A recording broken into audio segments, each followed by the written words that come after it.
Bom dia, gente. Vamos começar hoje, então, segundo dia com a mesa aqui das meninas. Logo mais vou apresentá-las.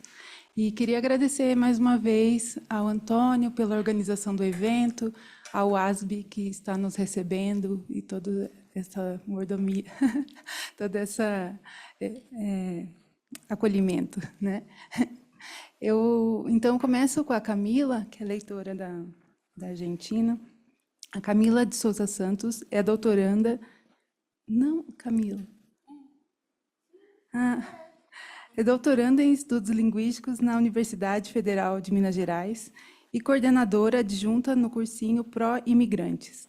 Atua no programa Leitorados Guimarães Rosa, no Departamento de Língua Portuguesa do nível superior da Escola Normal Superior em Línguas Vivas, Sofia Esther, que é Linguitas, não? Argentina. Então, a palavra para você.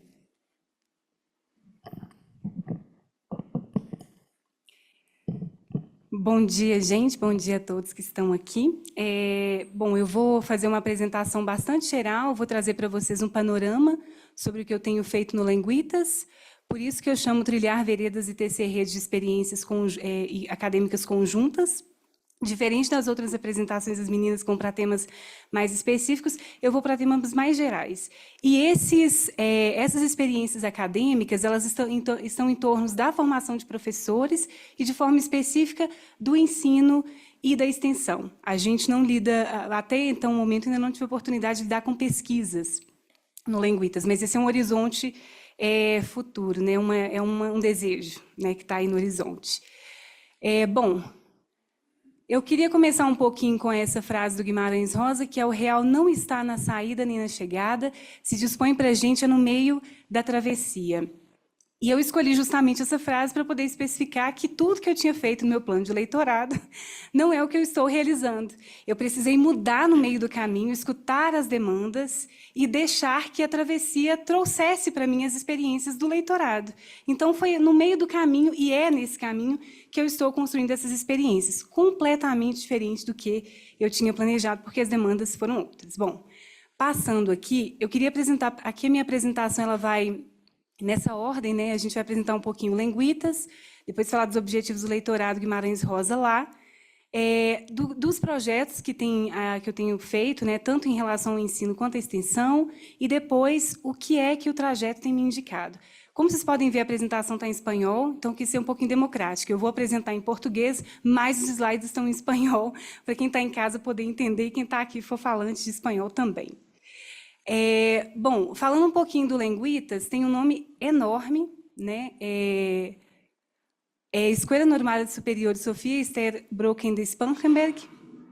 Ela foi fundada em 57, né? Só que o português chega lá somente em 95, né? Que chega o professorado de português. Até então, lá se ensinava somente francês, era um colégio de meninas, né? Ensinava basicamente o francês, uma tradição que a Argentina tem, né? Do forte ensino de francês.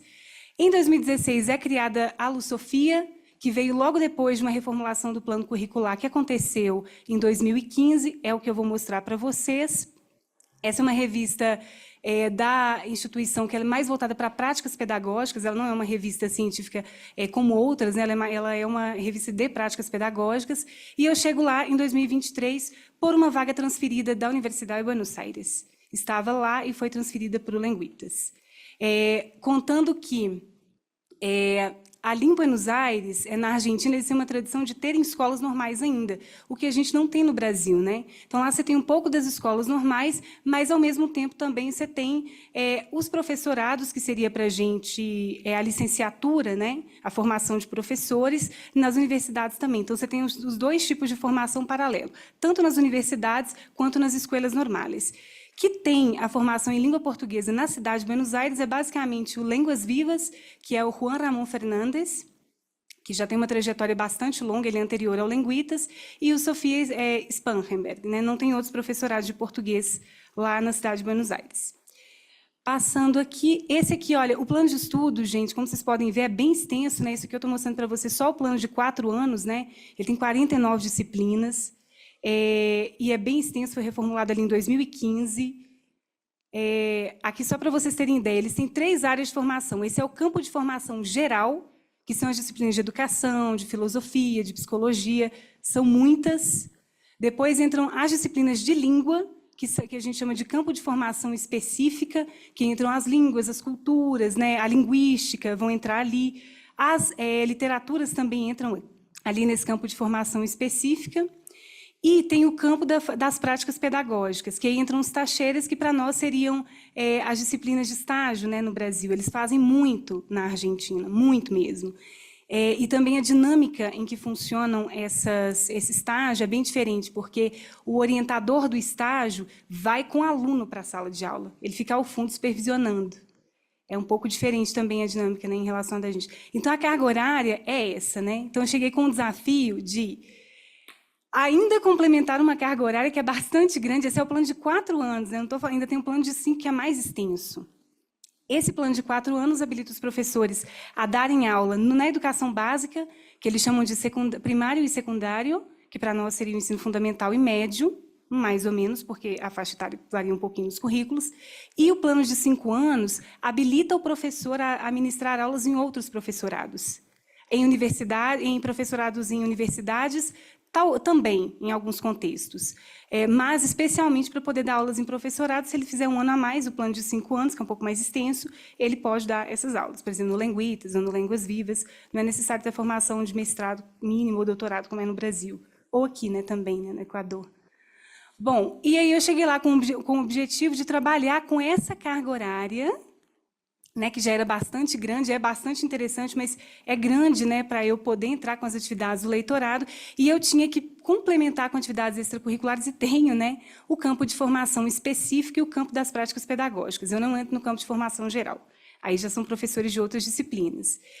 E aí eu entrei nessa questão de pensar, olha, a gente vai ter que começar a pensar essa formação aqui, porque a carga horária é muito grande, o que muitas vezes, às vezes não, é um desafio para os professorados, porque leva uma evasão muito grande também, as pessoas precisam trabalhar, às vezes não conseguem cumprir as disciplinas anuais a tempo, e eu, às vezes, tinha turmas muito pequenas com os alunos, então pensava, poxa, como é que eu vou cumprir os deveres do leitorado e chegar a mais pessoas com uma turma muito pequena? E a Argentina tem uma lei aprovada desde 2009 em que é obrigatória a oferta do português no ensino médio, a oferta obrigatória, a disciplina é opcional. Mais ou menos o que era o espanhol no Brasil já não é mais, porque o espanhol praticamente não existe lá mais.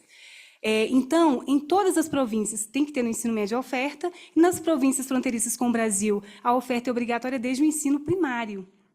Aí eu pensei, eu não posso deixar de incluir outros professores também nessa oferta, porque eu ficar dando aula para 3, 4 pessoas em um leitorado, sendo que você tem o país inteiro com uma associação de professores, aí eu comecei a negociar com eles para poder expandir, chegar a mais professores. Então, hoje eu consigo fazer as ofertas virtuais também para poder chegar no Ushuaia, nesses pontos, na Terra do Fogo, eu tenho professores lá, até os que estão na fronteira do Chile, da Bolívia, sabe? Então, tivemos essa dinâmica.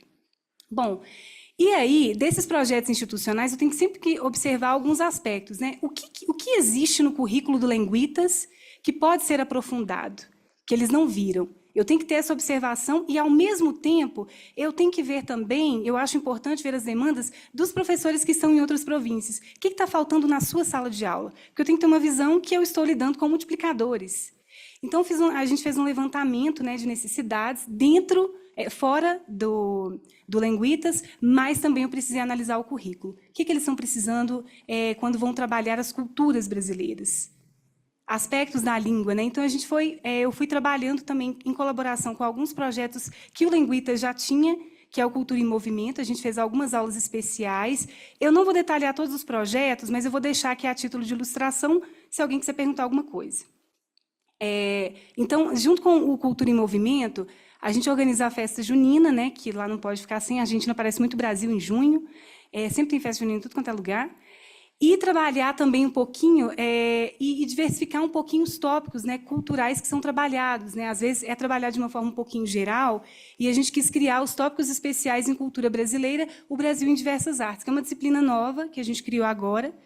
e que vai trabalhar um pouquinho da cultura brasileira no cinema, está trabalhando um pouquinho no patrimônio cultural material e imaterial também, vai trabalhar na música, vai trabalhar nas teatralidades brasileiras, que são assuntos que não chegavam e a gente pensava que pudessem ser acessíveis para a sala de aula, né? Estava esse Brasil que não chegava lá.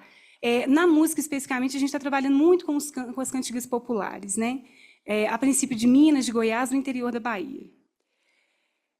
Bom, e também tem outros projetos com outras instituições que não são lenguitas. Eu faço parceria com outras universidades brasileiras, com outros professorados também ali em Buenos Aires, né, e com outros projetos culturais também. Como a Argentina tem muitos professores de português, eu acho interessante essa proposta de trocar também e aproveitar os talentos que a gente tem ali. Pensar por que a leitora vai fazer sozinha, se ela pode construir junto com os outros professores. Então, normalmente, eu penso projetos, né, e vou verificando os perfis dos professores que chegam para participar nas atividades, para poder enquadrá-los nessas propostas. Então, por exemplo, eu vou chamar um pouquinho a atenção para esse curso sobre tecnologias. Ele foi criado com um conjunto de professores e a gente foi desde o uso das tecnologias, da inteligência artificial, por exemplo, no ensino da tradução e também no ensino das línguas, até a gamificação. Só que a gente não ficou só nessa parte tecnológica, porque a gente lida com uma realidade em que você vai para províncias em que a tecnologia digital não chegou. E você tem que promover a famosa gamificação, né, que é o que mais as pessoas me pediam. Falei, então tá, então a gente vai trabalhar com jogos ancestrais. E aí, a gente teve um convidado para falar sobre isso também. Então, a gente teve um módulo que foram a gamificação do jeito que as pessoas pediram, com as tecnologias digitais, com o uso crítico, né? E depois a gente veio com os jogos ancestrais. Só que antes disso, a gente também trabalhou outros temas. Por exemplo, curadoria. Porque nem tudo que está na rede é o que funciona. Então, se a gente consegue orientar os professores ou trocar essa orientação com eles da curadoria, né, a gente acha que talvez eles possam também trabalhar melhor com seus alunos, né? Trabalhamos também com design, que muitos deles também pediam essas demandas, então a gente não ficou só exatamente no uso das ferramentas, né? E a gente teve e nesse processo de curadoria, nesse processo do design, a gente pensou muito no tema da inclusão, que inclusive a Ellen falava ontem, né? Que às vezes o professor está na sala de aula há muito tempo e não tem oportunidade de refletir sobre, né? Bom, passando um pouquinho, agora a gente está com o ciclo Minas Gerais, Outras Veredas nas Terras de Guimarães Rosa, que é um ciclo de palestras interdisciplinar que a gente criou em torno da obra O Grande Sertão de Guimarães Rosa, O Grande Sertão Veredas, de Guimarães Rosa. Então, a gente quis pensar um pouquinho do Grande Sertão além da literatura. Então, na verdade, a gente começa com a literatura no sertão mineiro e depois a gente passa para outras áreas. Então, é um ciclo em que a gente vai falar um pouquinho sobre... eu vou passar aqui para vocês verem um pouco do cronograma. A gente vai falar um pouquinho sobre a natureza, né, em Guimarães Rosa. A gente fala um pouquinho sobre as comunidades veredeiras, né? A gente pode conhecer... um pouco da memória do Guimarães Rosa, a convite, né, da Casa Museu, que esteve com a gente na semana passada, fizeram uma visita guiada. A gente vai falar com as bordadeiras que tecem as histórias do Grande Sertão também. E aí a gente já fecha. Amanhã a gente vai ter uma oficina de leitura com um grupo que reúne o Brasil e a América Latina toda, que é o grupo Oficina de Leitura Guimarães Rosa, que é vinculado ao Instituto de Estudos Brasileiros da USP. E a gente vai ter o segundo bloco, que eu não posso dar spoiler para vocês ainda, mas que já é o segundo bloco, que já vai falar de outras veredas em Minas Gerais. Então, a gente começa no sertão de Guimarães Rosa e a gente vai terminar nas esquinas musicais de Belo Horizonte. E aí, só para falar com vocês, esse primeiro bloco se intitula Veredas entre a História e a Ficção nos Gerais de Guimarães Rosa, porque a gente começa de lá. E depois, agora a partir de maio, no dia 15, a gente começa o segundo bloco, que é Outras Veredas Revelam Minas Gerais. Aí a gente vai falar um pouquinho... não vou dar spoiler, porque eu estou querendo que vocês vejam depois. Você vai ficar curioso, tá, Marcos? Fica para depois. Mas a gente vai ter outras artes ali no meio. A gente vai ter outras artes, a gente vai ter convidados que vocês vão gostar bastante. Eu espero que possam, inclusive, conversar com esses convidados. Se quiserem, puderem participar, serão muito bem-vindos. Mas essa foi a ideia, né? E esse ciclo está sendo pensado com o apoio da Academia Mineira de Letras e da Estácio, né? Eu trabalho lá com o historiador Bruno Viveiros, que é orientando da Heloísa Murgel Starling, e a gente estava querendo, a gente fez a curadoria juntos, né, de pensar quem vai, qual foi a progressão, né, ficamos meses discutindo, e aí saiu para o início desse mês. As palestras, para quem não assistiu, elas estão disponíveis no canal da ML, eu posso depois passar para vocês também, está super atualizado, a gente termina uma palestra e já começa a colocar lá também. Bom, aí só para comentar uma coisinha com vocês, esse ciclo fez surgir no Lenguitas um módulo especial que é a Introdução a Guimarães Rosa, porque a gente entendeu que para que os alunos pudessem aproveitar melhor o ciclo, eles precisavam passar, ter um panorama, né, da obra do Guimarães Rosa. Depois eu posso, nos comentários, falar com vocês melhor sobre esse módulo. E aqui eu queria falar só um pouquinho mais sobre de outras experiências conjuntas na extensão, com outros leitorados também. A gente teve atividade do português como língua de herança, né? Esse eu tinha feito com a Rafaela, que estava no posto do Peru, na Universidade Nacional Maior de São Marcos, e com a Marcela na UDELAR.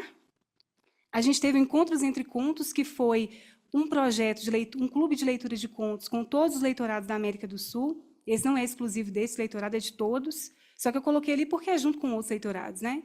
E junto com o leitorado na UDELAR e aqui na UASB, a gente fez o curso de Interculturalidade e Ensino de Português. E aí a gente foi trabalhar um pouquinho mais na perspectiva dos povos originários, né? Foi bastante interessante, né? Foi bem procurado esse módulo.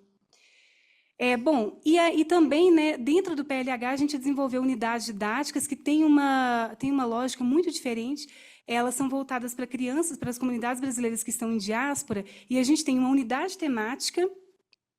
Só que, dentro dessa unidade temática, os professores podem utilizar, cada folha é uma aula independente, e o professor pode customizar o ensino. Ele pode, não tem, as atividades não têm nem página, a indicação das páginas, e nem tem indicação da ordem das atividades, porque o professor pode se apropriar delas, né, de acordo com a sua necessidade.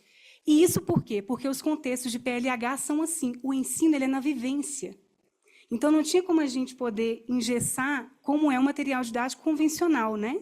Colocar ali mais convencional. Bom, e aqui, a partir disso, né, desse trajeto que eu passei rapidamente para vocês, eu tenho pensado em algumas ideias, né? O que é que esse trajeto tem feito, né?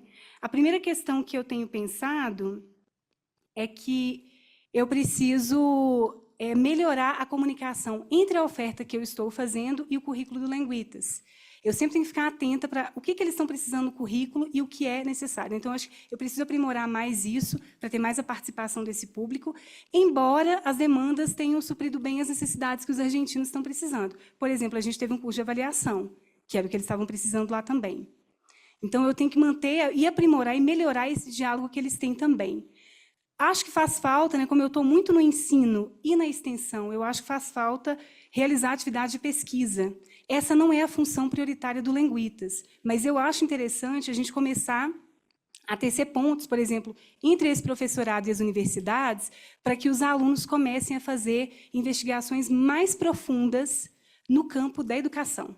Eu acho que isso ainda faz falta no currículo. Eles têm a disciplina Investigação e Educação, mas são para temas muito pontuais da sala de aula. Eu acho que ainda faz falta esse aprofundamento teórico em questões mais amplas, em mapeamentos, né, maiores. Por exemplo, a situação do português na Argentina, as condições de oferta, seria uma pesquisa super interessante de política linguística que os próprios professorados poderiam desenvolver. Mas, para isso, a gente tem que criar esse hábito da investigação nos professorados. Bom, gente, e basicamente é isso. Aqui eu deixei algumas das consultas e deixei ali os contatos no Instagram para vocês poderem seguir as redes, entrar em contato. É isso.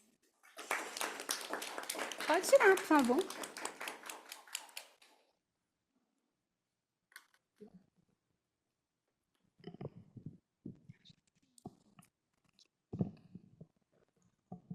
Obrigada. A gente vai deixar as perguntas para o final, tá bom? Então, agora eu apresento a Marcela.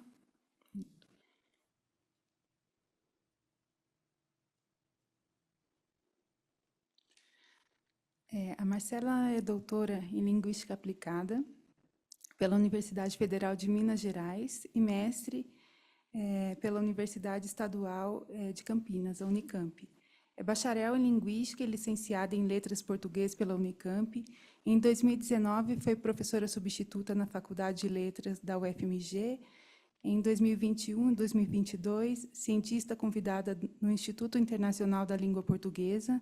É professora de português como língua adicional desde 2010, tendo atuado em contextos diversos, com destaque ao cenário universitário, ao Serviço Jesuíta a Migrantes e Refugiados de Belo Horizonte e ao Programa Mais Médicos para o Brasil em Cuba. Atua desde agosto de 2023 como professora leitora Guimarães Rosa na Universidade de la República, em Montevideo, no Uruguai, atuando como docente no Centro de Línguas Estrangeiras e como professora e tutora no mestrado de ensino de línguas estrangeiras. A palavra é com você. Apresentação. Aí, obrigada, Vanessa. Bom, gente, primeiro, também estou muito agradecida por estar aqui, pela oportunidade, ao Antônio e a toda a equipe da universidade pela organização do evento. Bem, eu optei por falar um pouco sobre uma parte, né, do que eu venho trabalhando na Universidade da República, que é especificamente o ensino de português para fins universitários. A escolha desse tema é que algo, para mim, é uma especificidade que eu não tinha, né, muita bagagem. Eu trabalhava com cursos mais gerais, né, de ensino de língua adicional estrangeira. E como alguns, né, a gente vem conversando aí ao longo dos dias, a gente acaba ficando muito isolado, né? O leitor, ele não tem muito diálogo, muitas vezes, e às vezes eu me questiono, né? Se eu estou indo pelo caminho que eu deveria, se eu poderia estar fazendo coisas diferentes. Então, eu pensei em trazer para mostrar para vocês um pouco do que eu vim, né? Do que eu trabalhei especificamente em uma das disciplinas, e para que a gente possa, né, falar sobre as experiências e vocês também trazerem as vivências e os olhares de vocês. Eu estou seguindo. Obrigada. Sim. Bom, primeiramente, um pouco para que vocês, né, entendam aonde que eu estou localizada e o que eu venho fazendo, contextualizar, né, a minha atuação. Eu estou dentro do Centro de Línguas Estrangeiras, o CELEX, que ele fica dentro da Faculdade de Humanidades e Ciências de Educação, da UDELAR. Né? No Uruguai, a universidade é descentralizada, não existe um campus, né, universitário, como a gente está habituado no Brasil. E eu estou ali no centro da cidade, numa faculdade pequena, né, uma estrutura, né, menor ali. Eu comecei em agosto de 2023, né, finalizando os primeiros 2 anos da minha atuação agora em julho desse ano. Bem, para contextualizar também o que eu venho fazendo desses últimos, né, desde o começo da minha atuação, ela se divide basicamente, né, em trabalhos dentro da graduação, da pós-graduação e em atividades extracurriculares. Né? Na graduação, geralmente, eu dou 2 disciplinas semestrais de 60 horas, e uma delas sempre é de português para fins universitários. Isso foi algo acordado entre os docentes da universidade, né, o corpo acadêmico, para se diferenciar dos cursos livres gerais de português que são oferecidos no Uruguai, que tem uma demanda grande, né? É um país que faz divisa e que tem uma proximidade muito grande com o Brasil. E foi uma opção fazer essa alteração. Então, todos os cursos de língua da universidade, ele tem esse caráter universitário, né? Não apenas o português, né? O inglês, o francês, todas as línguas que são ofertadas, elas têm essa especificidade de trabalhar com questões de dentro do contexto acadêmico. Então, por isso, né, é algo que eu venho atuando em diferentes níveis, né? Existem 3 níveis do português, até possível um quarto nível, mas aí já é, como alguns de vocês mostraram também, os níveis vão subindo e a quantidade de alunos também vai diminuindo, então, geralmente, a gente vai até o nível 3. Enfim, então é algo que eu faço todos os semestres, então eu gostaria de compartilhar um pouco com vocês. Também, geralmente, o segundo curso que eu dou, ele é associado com aspectos culturais, né, do Brasil. Então, eu já dei disciplinas também gerais sobre aspectos, né, porque a gente sabe que existem, né, infinitos aspectos relacionados à cultura, então a gente precisa selecionar alguns deles para tratar nas disciplinas. Já trabalhei com disciplina que ligava também esses aspectos culturais com cinema, com literatura e língua, ensino de língua, enfim, tem algumas aí experiências também, sempre de disciplinas diferentes, né? Porque como temos apenas, né, 3 níveis de língua, existem alunos aqueles que estão sempre querendo mais, né? Sempre querendo aprender mais sobre a língua, então a gente consegue abarcar, né, esses alunos nesses outros cursos que são extra para eles, né? Não é obrigatório, mas que eles podem aí ter contato com a língua. E também tem uma atuação na pós-graduação, no curso de mestrado. O ano passado teve início um curso de mestrado online, que é justamente para poder abarcar os professores de língua portuguesa de todo o país. Então, existem muitos professores que estão fazendo o curso de mestrado que são da fronteira, né, das diferentes fronteiras aí com o Brasil. Então, a gente consegue fazer atividades, né, do mestrado à distância. E aí eu atuei em 2 cursos do mestrado até o momento, um curso sobre letramento crítico, um curso sobre avaliação. Também lá funciona um pouquinho diferente do Brasil. Para ingressar no mestrado, eles fazem um projeto que já tem um orientador. Eles já contam com uma pessoa que orienta na elaboração do projeto e eles defendem esse projeto. Então, eu também estava na orientação e na banca desses projetos para ingresso do mestrado.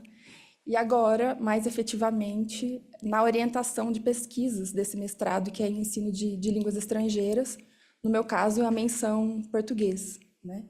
Então, é uma demanda, é outro desafio, né, um tema também que daria para depois a gente conversar mais, porque eu estou no momento com 6 orientandos de mestrado, então é bem,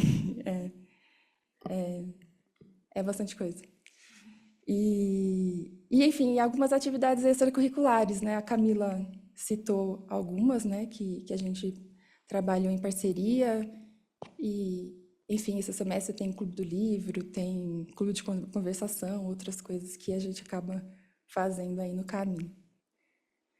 E agora, mais especificamente com relação ao curso, né, de português para fins universitários, eu trouxe uma experiência do Português 3.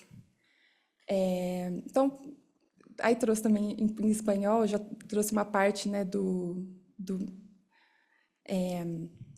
que eu elaborei aí como objetivos, temas a serem trabalhados, né, na disciplina de forma mais geral. Então, os objetivos da disciplina é desenvolver uma competência de nível intermediário, né, do uso oral, escrito e multimodal, da linguagem acadêmica em português, né, melhora da competência interacional, fluidez em práticas de produção oral do âmbito acadêmico. Também ampliação de repertórios léxico-gramaticais, segundo gêneros discursivos acadêmicos e situações comunicativas do ambiente universitário.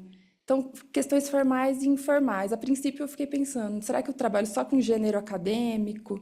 Mas não, né? A universidade vai muito além disso. A gente também tem situações comunicativas ali que vão ser informais e muitas coisas diferentes também relacionadas à cultura universitária uruguaia e à cultura universitária brasileira. Tem bastante diferença, então eu acabo trabalhando, né, muitas as questões de entrada, né, no contexto universitário, né, no Uruguai a entrada ela é democrática, né, todo mundo tem acesso ao ensino superior no país, e no Brasil a gente sabe que tem um vestibular, né, tem uma restrição muito grande de entrada. Enfim, outras questões ligadas a restaurante universitário, a moradia, né, no Uruguai também não tem essa cultura de um bandejão, né? Como eu disse, é tudo descentralizado, então não existe. República também funciona diferente, então são questões importantes, né, para que eles conheçam aí com relação ao ambiente acadêmico, né? Então, algumas questões que acabo trabalhando. Além de práticas, né, dos aspectos fonético-fonológicos do português do Brasil, aí sempre segundo as necessidades, porque também cada grupo vai ter uma exigência diferente. Com relação ao tema, né, o sistema educativo brasileiro, sempre com relação ao Uruguai e outros países, porque eu não tenho alunos apenas uruguaios, eu tenho alunos peruanos, chilenos, venezuelanos, tenho alunos de outras nacionalidades também, que a gente consegue fazer um diálogo aí com esses diferentes sistemas educativos. Produção científicas e acadêmicas do Brasil, né, e de outros países que têm o português, né, como língua, e de diferentes áreas do conhecimento, ciência, tecnologia e inovação no Brasil e temas específicos dos cursos e das áreas dos estudantes. Um pouco sobre as situações de uso, então sempre tento trazer também uma conversa aí com diferentes acadêmicos, estudantes, né, de língua portuguesa, a discussão, né, sobre temas sempre tentando abarcar os cursos dos alunos, os interesses, aí depende muito também de quantos alunos a gente está falando, né? Então, um nível 3 eu vou ter aí menos alunos, talvez no máximo 10, e num português 1 eu cheguei a ter mais de 50 alunos, aí fica um pouco mais difícil. Então, aí também tem outras dificuldades aí para trabalhar também essas questões acadêmicas, gêneros acadêmicos, para alunos iniciantes, também é outra questão que aí também estou refletindo sobre. E a leitura e produção de textos orais e escritos, né?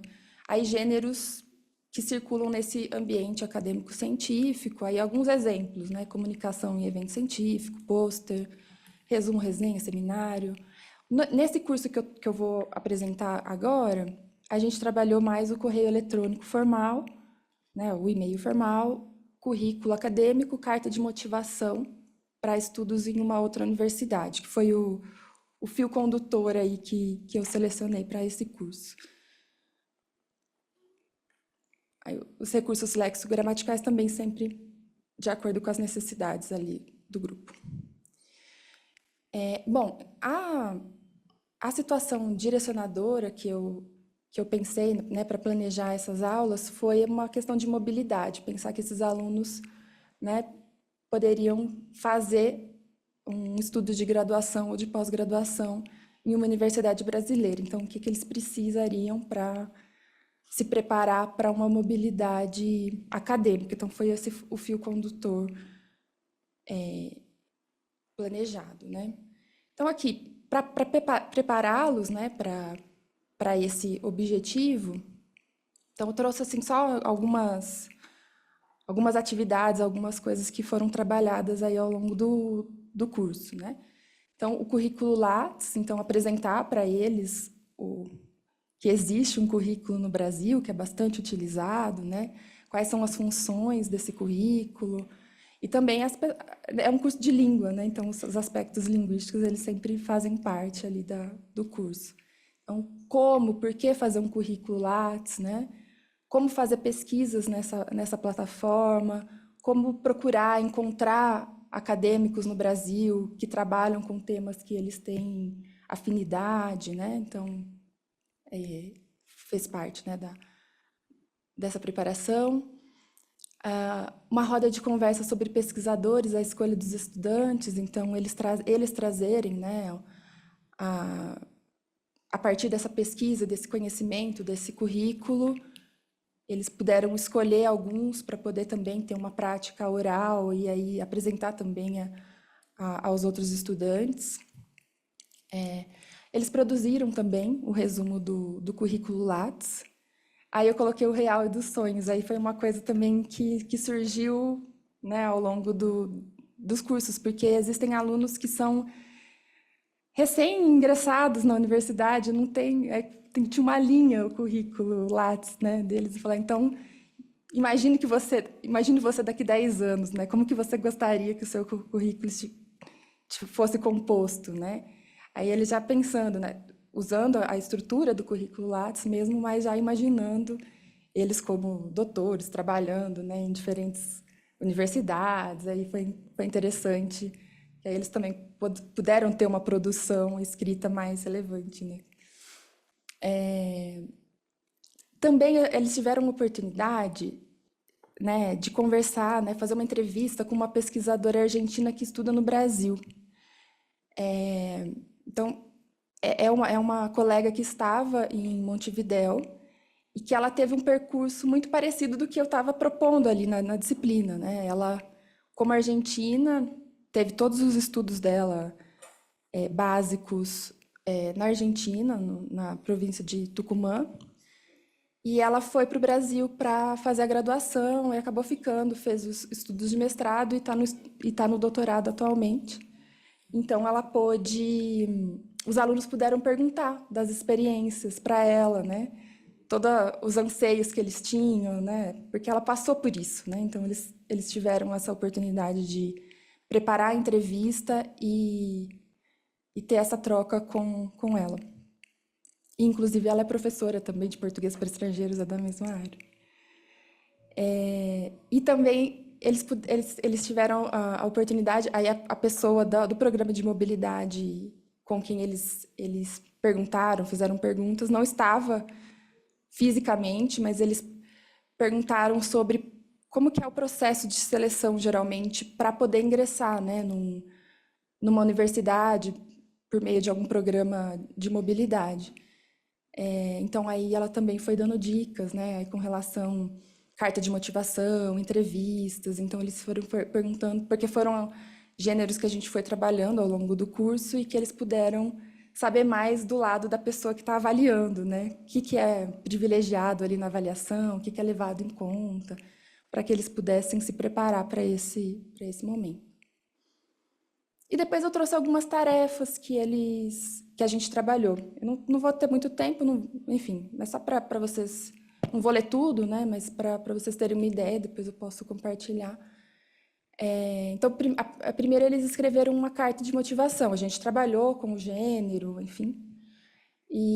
Mas pensando, né, que eles vão aí participar de uma candidatura para estudar no Brasil. Então, algumas coisas que a carta deve ter, né? As motivações do estudante, da estudante, para poder fazer essa mobilidade, né? A justificativa do porquê da instituição escolhida, né? Como que a experiência poderia contribuir para a internacionalização, tanto da UDELAR quanto da instituição brasileira, né? Que eles escolheram.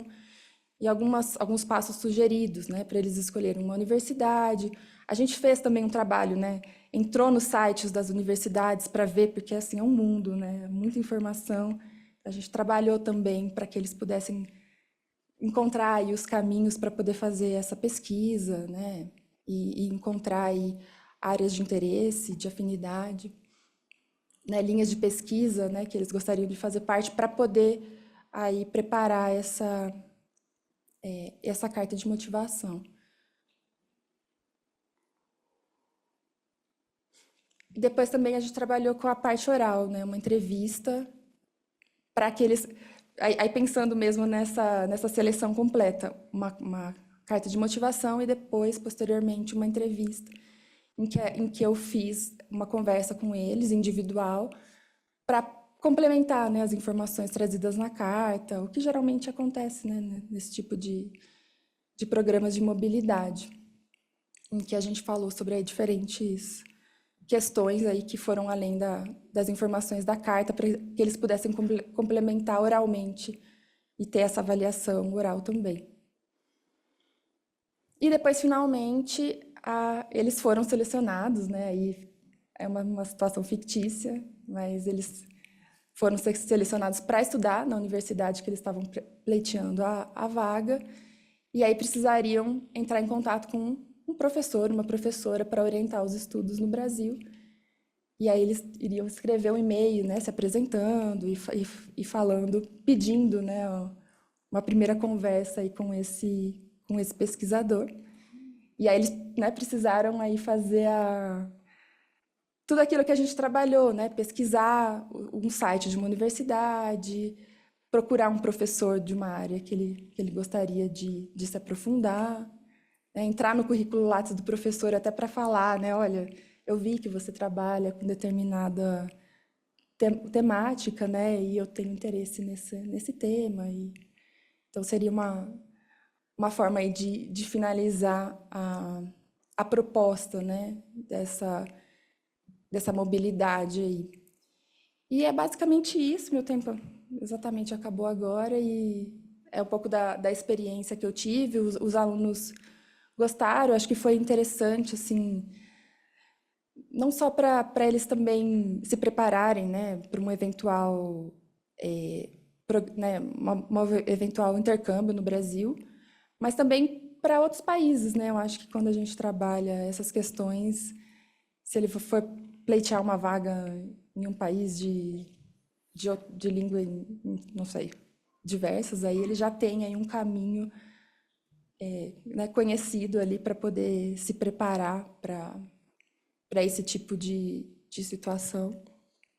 E já era um nível 3, né? Então eles já tinham também um nível mais avançado. Nos níveis iniciais, eu acho que já, né, não daria para trabalhar tão a fundo essas questões.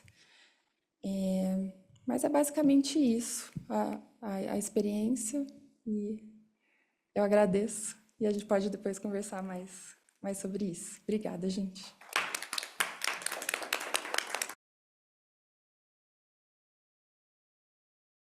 Obrigada, Marcela. A gente vai seguir com a Natácia D'Agostinho Alano. A Natácia é graduada em Letras, Língua Portuguesa e Literaturas e Língua Portuguesa pela Universidade Federal de Santa Catarina, UFSC, em 2014. Mestra e doutora em Linguística pela mesma universidade na área de concentração em Linguística Aplicada. Realizou estágio de doutorado sanduíche na Universidade de Barcelona, no Departamento de Psicologia, em interações com o Grupo de Investigação de Desarrollo Humano, Intervenção Social e Interculturalidade. Atualmente exerce o cargo de leitora Guimarães Rosa junto à Universidade Nacional 3 de Fevereiro, em Buenos Aires, atuando como docente no Laboratório Língua UNTREF e no mestrado em Estudos Literários Latino-Americanos. Passa a palavra. Olá, bom dia a todos e a todas que nos acompanham aqui presencialmente em Quito e também online. Obrigada, Vanessa, pela apresentação. Queria agradecer aos organizadores do evento por esse momento importante, né, de estarmos aqui presencialmente, com o corpo todo, né, nessa cidade, ao lado de colegas que já conheço e alguns novos colegas também, que tem sido um prazer conhecê-los. Essa mesa aqui composta todas por países sul-americanos, banhados pelo Mar del Plata, e estar em Quito também, ao redor dessas... Eu cheguei e já fiquei... fiz uma brincadeira de que a falta que faz a gente ter no horizonte, ao menos, montanhas, né? Porque a gente anda naquela plenitude das cidades de Buenos Aires ou Montevidéu e sente falta de um horizonte. Então, tem sido muito importante estar aqui com vocês, caminhar, se inserir nesse território ao lado de pessoas, de profissionais bastante competentes e... Enfim, fica aqui meu agradecimento e seguimos. A minha apresentação hoje, ela também faz parte de um recorte, né? Mas, antes disso, eu gostaria de comentar um pouquinho sobre a minha atuação na Universidade Nacional de 3 de Fevereiro. É uma universidade que tem hoje mais de 30 mil estudantes da graduação e da pós-graduação. Temos lá 6 sedes, né? Algumas no conurbano, né, de Buenos Aires, onde ficam os campos, né, onde tem os cursos de graduação. A minha atuação acaba sendo em 2 frentes, né? Tanto o Laboratório de Investigação e Inovação em Políticas e Gestão de Línguas. Nesse laboratório, eu atuo dando aulas de português em cursos regulares, cursos de nível 1, 2, 3 e 4, né? E também atuo com oficinas que são tanto, às vezes, de verão, mas também oficinas de prática ou oficinas acadêmicas. Então, além da sala de aula em cursos regulares, que são online, eu também atuo nessas oficinas e eu tento propor outra modalidade, híbrida pelo menos, para tentar estar mais, enfim, contemplar outras particularidades, né, do ensino, né? E dentro do Laboratório Língua, também a gente tem algumas demandas que talvez sazonais, né? Como é um laboratório de investigação e inovação, a gente precisa estar aberto ao que surge, né? Nesse movimento de busca, né, da comunidade acadêmica, comunidade científica. Então, sempre eu tenho que estar disposta ao que possa surgir durante esse semestre, né? Durante cada ano, né, de atuação. E uma outra frente onde eu atuo é a historiografia, a maestria de estudos literários latino-americanos. Acabo ali, né, nesse espaço, ministrando uma disciplina de historiografia dell'arte, que é bastante desafiador para mim, sou da área da linguística, como vocês escutaram, então acabo tendo que me esforçar bastante, dialogar com colegas, com pares, né, para tentar minimamente cumprir com o básico, né, porque não é fácil a gente atuar dentro de uma área que tem tantas especificidades. E em relação, voltando, né, para essa minha primeira frente, que é dentro do Laboratório Língua, que eu acredito que é o lugar onde eu mais estou presente, né, eu vou falar sobre um plano de ações que eu fiz em parceria, né, com o laboratório, voltados à publicação do edital Móvel América, né? Onde é que eu posso aqui? Aqui. Ops. Então, o foco dessa apresentação é um plano de ações linguísticas dentro do leitorado, né, dentro do Laboratório Línguas, que buscaram contribuir para a internacionalização do ensino superior brasileiro e argentino, né? Então, esse plano foi voltado justamente em razão da publicação do edital Móvel América, né? Bom, trouxe algumas informações coletadas do site da CAPES sobre esse programa, para quem não conhece, mas seguramente todos que estão aqui devem conhecer, que foi um edital que buscou complementar os esforços de internacionalização. Ok. De internacionalização das instituições de ensino superior, né? E esse edital era voltado a mestrandos e doutorandos dos países latino-americanos. Então, em razão desse edital, e considerando essas demandas, né, que o próprio Laboratório Língua tenta abarcar, foram pensadas algumas ações. E justamente pensando, trouxe uma citação da Lia Varela, que é inclusive a coordenadora do leitorado na universidade onde eu atuo, né, e é coordenadora também do Laboratório Língua, e ela é um grande nome das políticas linguísticas, né? E essa citação que eu justamente trago neste momento faz referência à própria mobilidade acadêmica, né? Quando a gente pensa em mobilidade, não é só simplesmente você sair de um espaço a outro, ir morar num país simplesmente, né? Essa ação de ir morar em um outro espaço implica em questões burocráticas, questões linguísticas, questões outras que exigem uma preparação, né? E muitas vezes os nossos alunos de mestrado e doutorado, às vezes é a primeira experiência no exterior. Então, pensando justamente nessa visão de mobilidade acadêmica, que exige toda essa preparação, essa competência linguística, essa certificação de um outro idioma, né, a gente pensou em planos de ações, em articulação, né, com o leitorado, o laboratório e a cooperação internacional, da UNTREF. Então, no primeiro momento, o que a gente pensou foi em realizar um assessoramento linguístico aberto aos mestrandos e doutorandos da UNTREF. Foi em julho de 2024. Então, esse foi um primeiro momento, né, de ação, a primeira ação. A gente não sabia como isso ia ser recebido, né, qual seria a implicação disso, mas foi esse primeiro passo. Depois desse momento, a gente realizou um minicurso sobre aspectos linguísticos culturais brasileiros, em dezembro de 2024.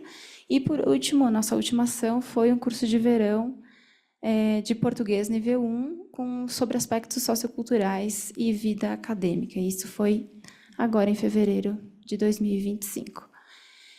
Então, a partir desse planejamento, dessa difusão e dessa ação, né, a gente, aqui eu só trouxe, na verdade, para ilustrar, né, tanto a difusão do edital e também a difusão desse assessoramento, né, acompanhamento de projetos, enfim, não digo que foi amplamente difundido, porque foi tudo muito rápido, né, essas decisões, mas que houve. Então, a partir dessa publicação, dessa elaboração de uma enquete para saber as demandas, as respostas que a gente recebeu foram bastante variadas também, mas com enfoque nessa dúvida sobre a formulação de projetos, que era o que a gente previa, né? Então, essa dúvida em relação a como escrever um projeto, né? Ainda que eles pudessem escrever em espanhol, ainda assim vieram muitas dúvidas relacionadas a essa apresentação pessoal, né? Essa candidatura. Então, com base nessas demandas, né, a gente eu digo eu, né? Um atendimento personalizado, né, com horário individual aos candidatos, com atenção ao edital e à organização desse projeto. Às vezes tinham alguns candidatos que queriam mais a escuta, né, saber que estavam no caminho correto, né, em relação a essa candidatura. E foi bastante interessante assim essa conversa com eles, né, dos 9 estudantes que responderam à enquete enviada, 5 solicitaram um atendimento individual, né, e todos esses 5 tiveram suas vagas homologadas e 4 deles foram aprovados no programa Móvel América. Então, considero que foi um movimento bastante importante e frutífero, né, para os candidatos. Inclusive, um exemplo assim dessa situação foi uma aluna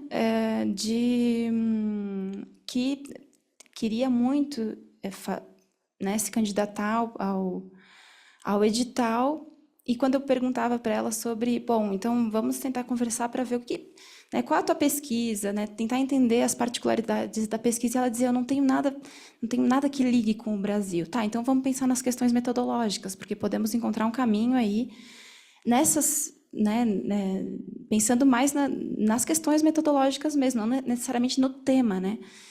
Não, mas eu acho que não vai fechar, porque eu já estou com a pesquisa praticamente pronta, então, tá, né? Então, vamos pensar então num projeto de extensão. Eu acho que vai dar, então eu vou dar um curso de extensão no Brasil sobre isso, acho que seria muito importante, eu tenho relações com professores lá sobre esse tema. e aí ela se candidatou com um projeto de extensão e foi aprovada. Então, né, a conversa foi importante nesse momento para que tivesse sucesso, né, nessa candidatura. E aí, né, após esse momento, a divulgação das inscrições homologadas e das aprovações, a gente pensou, então, no segundo movimento, no final de 2024, que seria um minicurso sobre aspectos linguísticos culturais. Então, nesse momento, foram os 5 pós-graduandos inscritos, né? Aí a gente abriu não só para a Untref, abriu para outras universidades também. Teve pouca divulgação, né? 5 pessoas estavam lá. E foram só 4 encontros de 2 horas. Então, muito rapidamente, com estudantes que não sabiam, né? Tinham pouca imersão no português e na cultura brasileira, então, aspectos até de territoriais, né? Entendendo o Brasil de uma maneira bastante superficial inicialmente, mas também tentando trabalhar com questões mais práticas, né, de, por exemplo, entender quais os documentos básicos, né, que a gente tem no Brasil, ou entender como se dá o acesso ao atendimento de saúde, ao SUS. Então, questões mais de mobilidade, né, de como alugar um apartamento nas cidades onde eles vão morar. Então, eu tive que tentar lidar com as demandas urgentes, porque com pessoas que logo vão se mudar para o meu país, né? Então, enfim. E após esse minicurso e sabendo dessa urgência deles, a nossa ideia foi de propor também um curso de verão, né? Que foi um pouquinho mais longo, que eu digo 8 aulas de 2 horas, com 7 inscritos. Então, aí já deu uma ampliada, né, nesses alunos.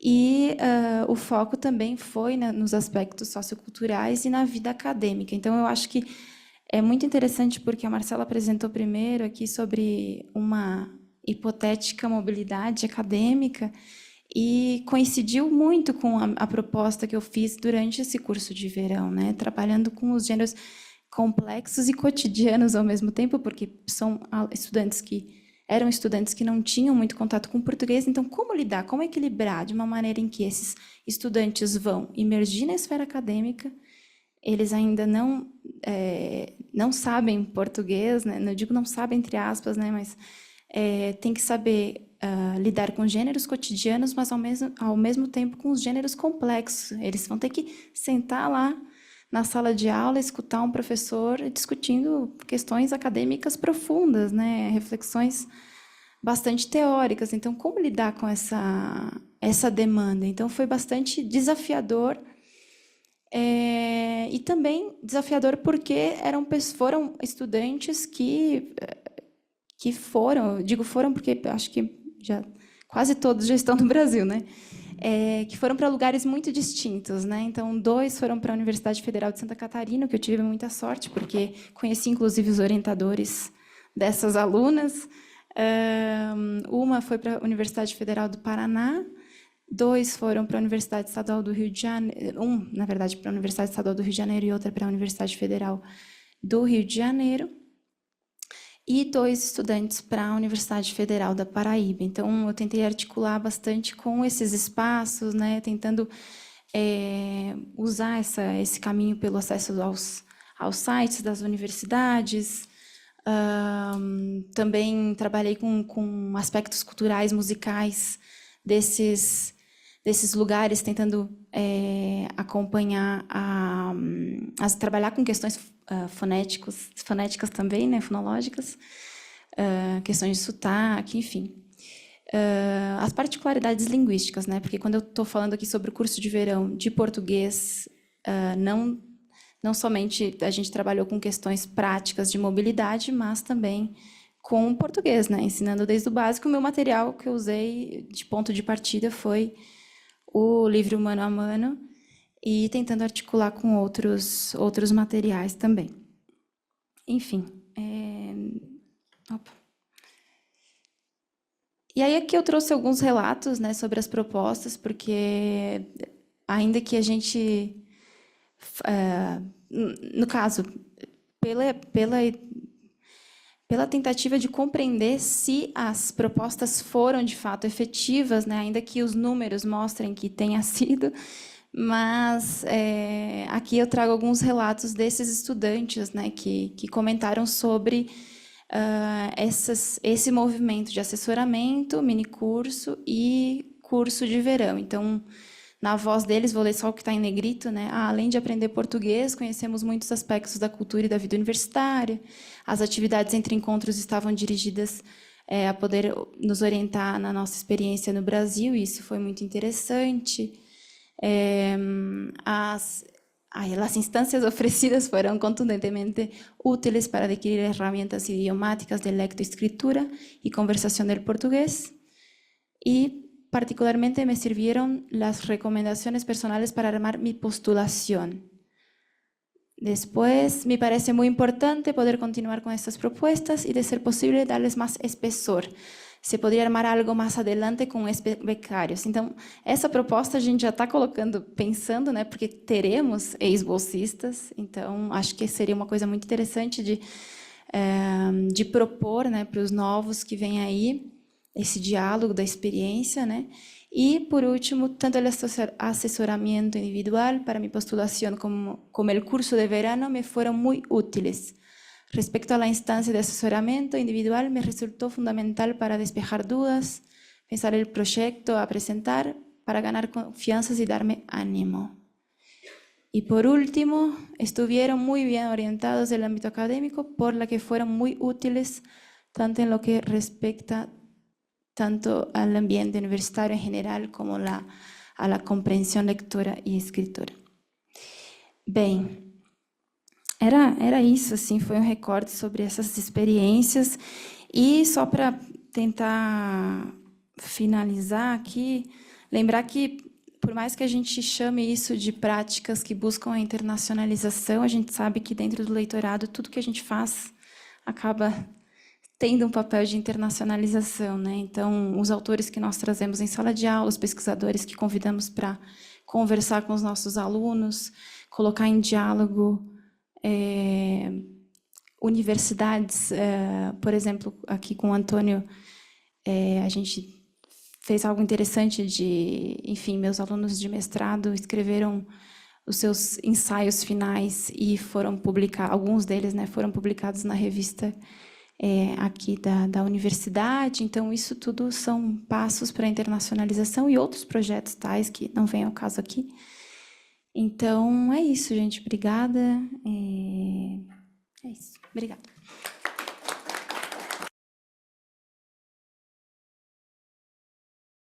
A gente vai passar a palavra agora para Amanda Lopes de Freitas, que é doutora em Estudos de Linguagens na linha Literatura, Cultura e Tecnologia, pelo Centro Federal de Educação Tecnológica de Minas Gerais, 2023, com estágio doutoral sanduíche pela Universidade de Múrcia, Espanha. É mestra em Letras e Estudos Literários pela Universidade Federal de Viçosa, 2014, instituição na qual se graduou em Letras, Língua Portuguesa e Literaturas, em 2011. Desde setembro de 2023, é professora e leitora no Instituto Superior de Línguas da Universidade Nacional de Asunción. Integra o grupo de pesquisa Literatécnica, que é do CEPET, né, de Minas. É professora voluntária de português como língua de acolhimento no coletivo de mulheres migrantes Cio da Terra e desenvolve o projeto Clube do Livro Guimarães Rosa, no Instituto Guimarães Rosa, de Assunção. Interessa-se, enquanto pesquisadora, pelas seguintes linhas de pesquisa dentro da literatura comparada: literatura e filosofia, a morte e o sagrado na literatura. Também desenvolve trabalhos sobre o uso do texto literário nas aulas de PLE e PLA. Possui trabalhos publicados sobre escritores Gil Vicente, Bernardo Carvalho, Javier Marias, Nietzsche e Clarice Lispector. Com você. Obrigada, Vanessa. Bom dia a todas e todos. Tá adequado assim, gente? Não sei se está muito alto. Tá, né? Tá ok? Porque a minha voz já é alta. Bom, eu gostaria de agradecer, sobretudo, né, primeiramente ao Antônio, por organizar esse espaço de diálogo, por ser um querido, o Antônio, inclusive, que é muito amado lá na nossa universidade, né? Tivemos a ocasião, né? Enfim, trabalhamos juntos no Compla, né? Na verdade, foi um pré-Compla, né? Uma preparação para esse congresso paraguaio de linguística aplicada, né? O Antônio fez uma fala sobre o Sousa Andrade e os estudantes adoraram. Então, muito obrigada, Antônio, por essa oportunidade. Agradeço a todos vocês que estão aqui, né, fazendo desse dia possível. Bom, a minha fala, né, destoando um pouco aqui das minhas queridas colegas, a gente vai conversar sobre literatura agora, e o título da minha fala é Desejo, Epifania e Silêncio, a recepção dos contos de Clarice Lispector no Clube do Livro Guimarães Rosa, em Assunção, Paraguai. Deixa eu ver se eu consigo passar aqui. Agora. Bom, gente, só para situar um pouco da minha atuação na universidade, eu atuo no Instituto Superior de Línguas, que faz parte da Faculdade de Filosofia da Universidade Nacional de Assunção. É um departamento pequeno, atualmente nós temos 40 discentes na licenciatura em língua portuguesa, e eu trabalho com as disciplinas de literatura no departamento, né? Então, atualmente, eu tenho 2 disciplinas, que são Fundamento de Estudos Literários e Poesia Brasileira, né? Mas, além disso, também eu ministro disciplinas na extensão, né? Então, atualmente, eu trabalho com o Básico 1, e todo início de ano nós oferecemos um intensivo preparatório para o ingresso na licenciatura, e eu fico responsável pela organização desse curso e por ministrar, né, esse intensivo. Entre outras demandas, né, tenho também algumas coorientações, no caso, né, de tecina, que é o trabalho final, e outras atividades, né. A licenciatura, atualmente, ela se estabelece enquanto uma licenciatura semipresencial, né. Foi uma eleição realizada depois, né, da pandemia. Então, nesse sentido, eu vejo como muito interessante, né, que o Instituto Guimarães Rosa, a partir desse elo que é o leitorado, né, que é o papel do leitor, possa oferecer também atividades presenciais, uma vez que, no contexto de Assunção, o IGR e a licenciatura caminham juntos, né, inclusive a diretora do IGR, a Rome Servião, uma querida, ela é uma das nossas estudantes do 4º ano da licenciatura, né, então sempre a gente faz atividades em conjunto, né? Na semana que vem nós estamos preparando a Semana da Língua Portuguesa, que será, por exemplo, né, uma atividade organizada entre 3 instituições, né? O ISL, o departamento onde eu atuo, o IGR e o ILPOR, que é uma outra instituição. Então, nós temos esse diálogo de maneira assim, muito natural. E, nesse sentido, uma das minhas atuações, né, para além da licenciatura, mas que também visa o público da licenciatura, é o Clube do Livro Guimarães Rosa, né, que já está na sua 2ª edição, né? Então, conforme nós conversamos um pouquinho ontem, né, é um projeto que é coordenado pelo leitorado e que tem como objetivo, né, eu vou ler para vocês aqui os objetivos principais: difundir a literatura de língua portuguesa e a cultura brasileira por intermédio da leitura literária, criar um espaço de interação, interculturalidade, alteridade, em que entusiastas da literatura brasileira ou da literatura em geral, além de aprendizes da língua portuguesa, possam se encontrar e interagir, criando uma comunidade leitora, promover a discussão literária, o compartilhamento de experiências, vivências e percepções sobre o literário e a sociedade em geral, fomentar a atuação de estudantes da licenciatura em língua portuguesa do Instituto Superior de Línguas como mediadores dos encontros e ou de atividades complementares relacionadas às obras estudadas, valorizar a literatura enquanto subsídio cultural e estético, estabelecer a Biblioteca Euclides da Cunha como espaço físico das reuniões e ambiente de promoção cultural e artística, e realizar atividades e eventos em parceria com outras instituições, coletivos culturais, agentes culturais, né? Então, é um projeto em construção, né? Nós tivemos uma edição que ocorreu de junho a dezembro do ano passado, em que nós trabalhamos com clássicos da literatura brasileira, né? Então, em função desse contexto de difícil acesso a textos literários, né, em Assunção, no sentido de que é difícil, né, de se adquirir, enfim, um livro, seja traduzido ou não, e por uma orientação de não se compartilhar, né, PDFs, a gente conversava sobre isso aqui ontem, então nós pensamos, né, como um projeto piloto, o trabalho com os clássicos, ou seja, obras já em domínio público, né? Então nós trabalhamos com Graciliano Ramos, Lima Barreto, Júlio Ribeiro, Maria Firmina dos Reis e Machado de Assis, né? Mas aí, obviamente, isso também cria uma série de dificuldades, né? A princípio, o nosso projeto tinha como um leitor, né, leitores virtuais, um falante, um estudante de básico 2, né, de acordo com o quadro europeu, né? A gente se baseia também naquele material, né, que todos nós aqui conhecemos, né, os currículos em relação, né, que orientam os nossos trabalhos, né, nos postos do Itamaraty em relação ao ensino de língua portuguesa, em relação ao trabalho com a literatura, né? Então seria aquele leitor de nível de leitura literária 3, né?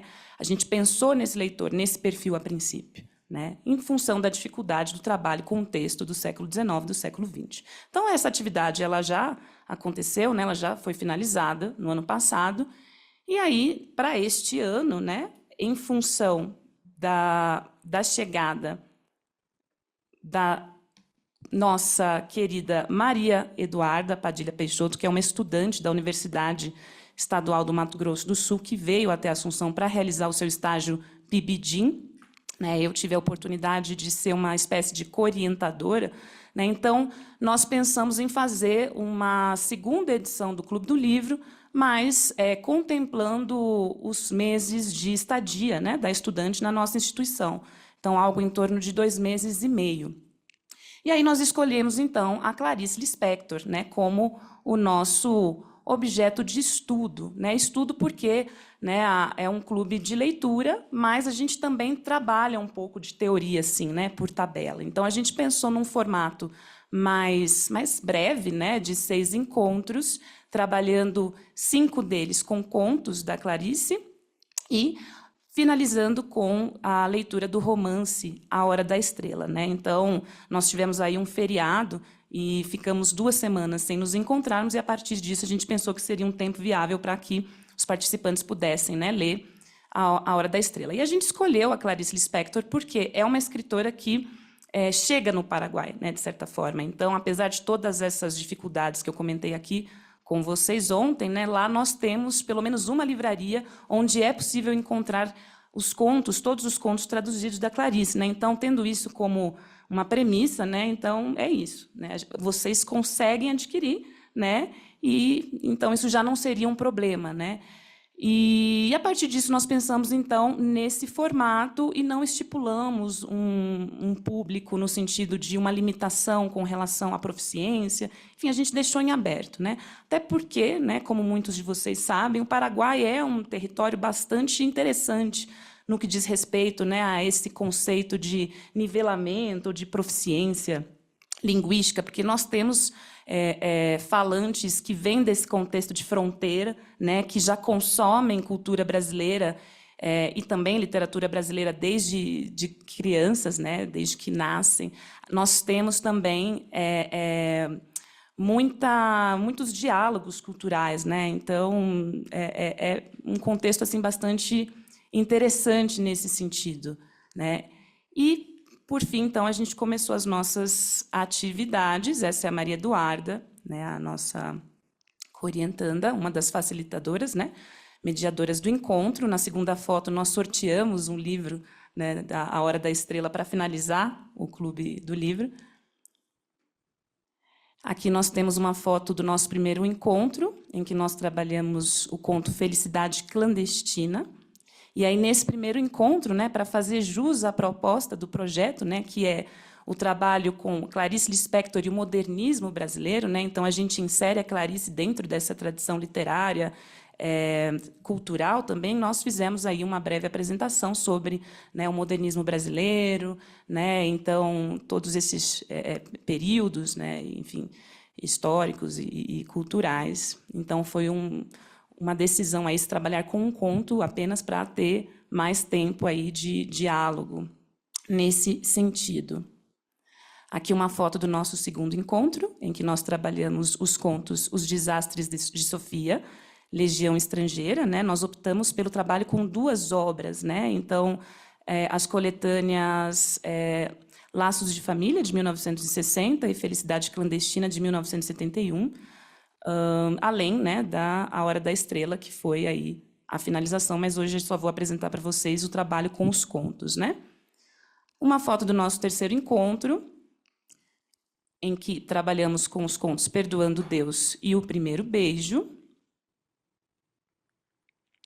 Quarto encontro, trabalhamos com 3 contos, né? A gente encontrou ali uma linha de diálogo: Amor, uma galinha, o ovo e a galinha. E aí já passando, né, para o Laços de Família.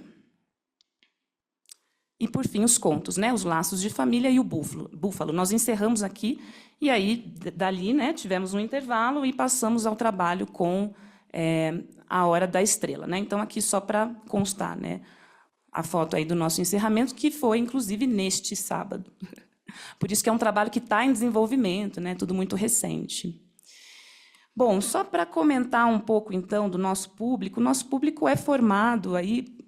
Normalmente, nós recebemos aí por volta de 15, 13, 12 participantes, maioritariamente mulheres paraguaias, né, de Assunção, que tem aí entre 27 e 55 anos, mas a maioria tem aí entre 30 anos, 31 anos, inclusive, por uma coincidência.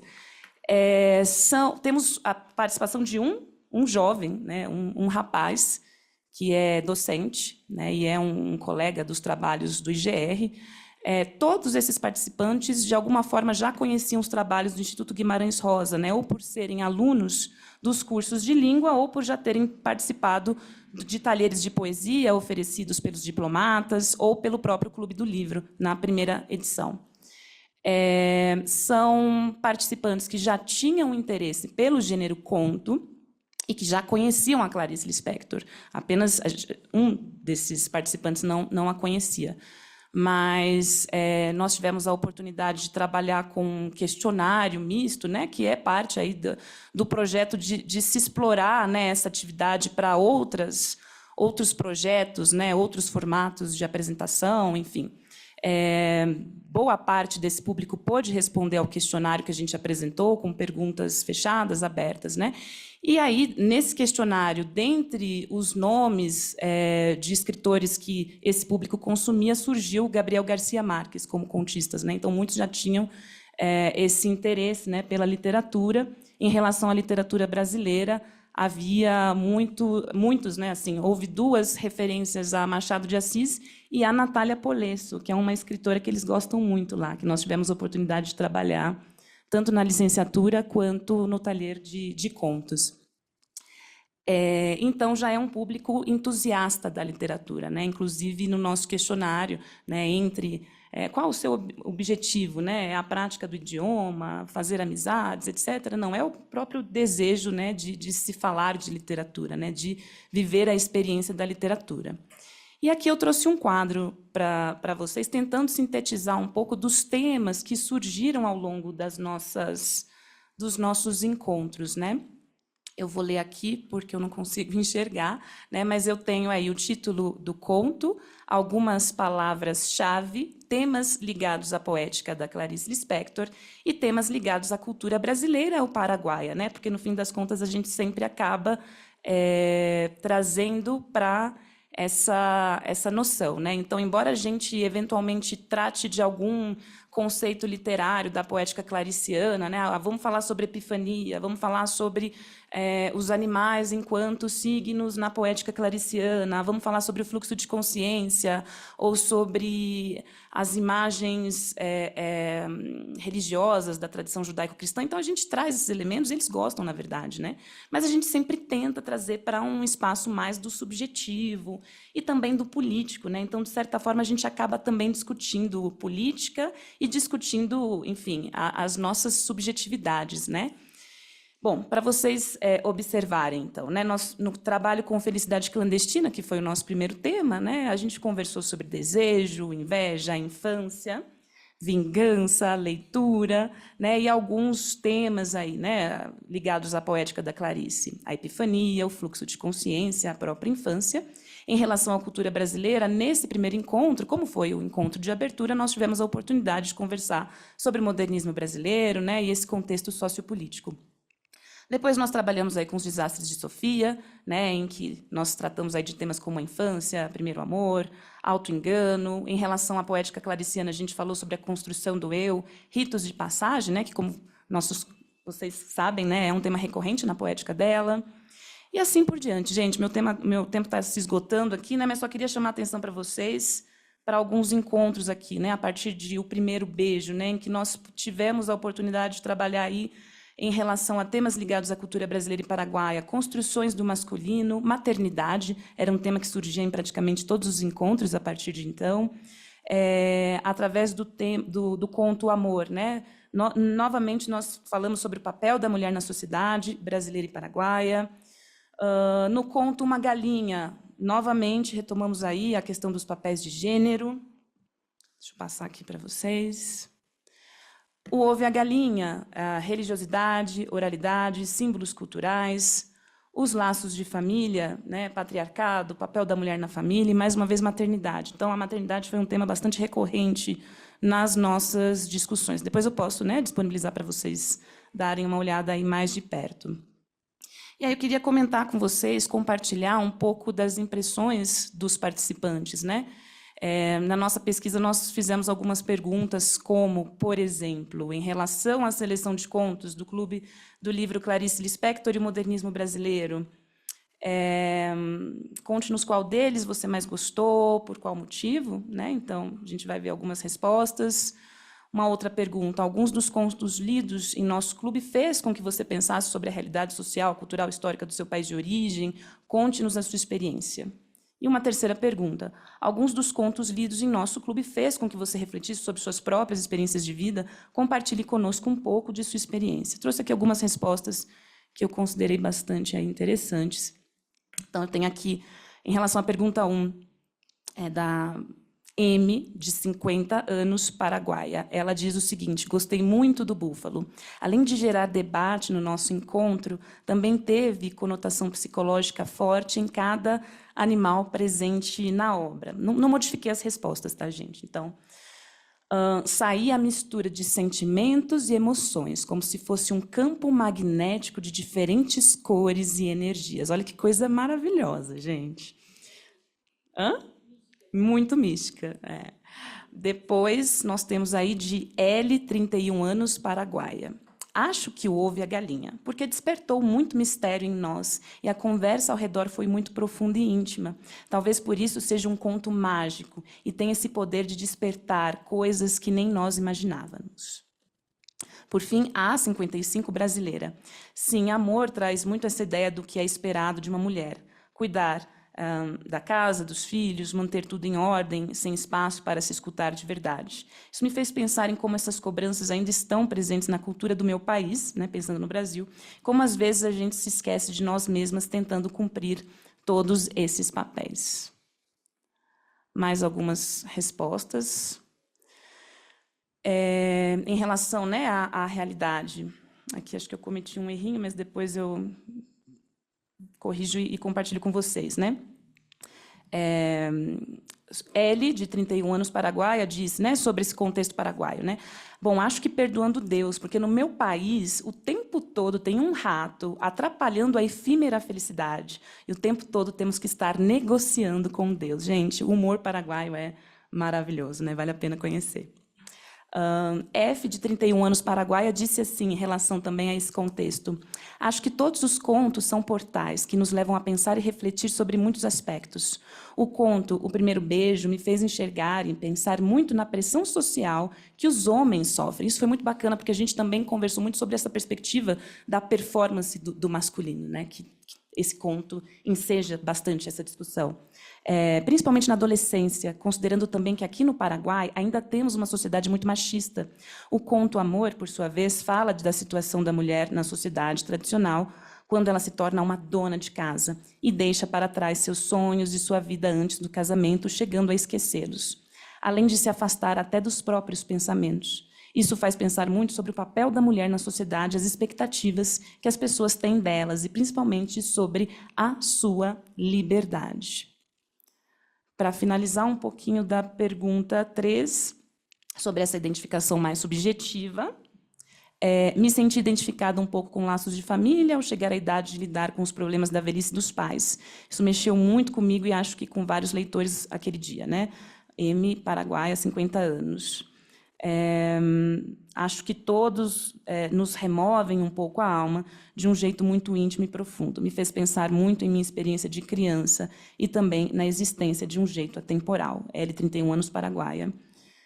Para finalizar, fez sim, os contos Laços de Família me fizeram refletir sobre minhas relações familiares, principalmente com minha mãe e as minhas irmãs. Às vezes, na rotina, a gente cria uma relação superficial com as pessoas que ama e esquece que o tempo passa.